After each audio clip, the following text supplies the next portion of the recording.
আসসালামু আলাইকুম। কোটিপতি জমিদার এমপি পবিত্রতা শুদ্ধ তিলাওয়াত জানো না।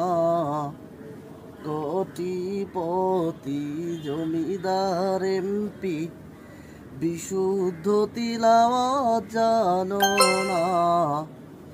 তোমার দেখি জীবন খানা নিচে সাড়ে 16 আনা।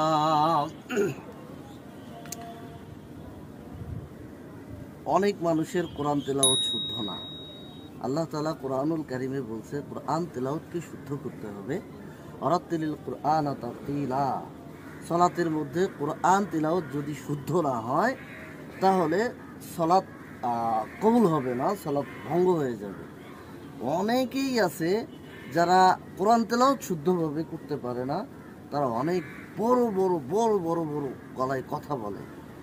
তাদের ক্ষেত্রে উপদেশ থাকবে, তাদের ক্ষেত্রে নসিহাত থাকবে, তারা যেন কোরআনুল কারীম শুদ্ধভাবে তেলাওয়াত করেন।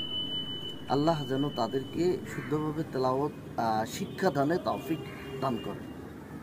আমরা চেষ্টা করি সবসময় কোরআন তেলাওয়াত শুদ্ধ করতে।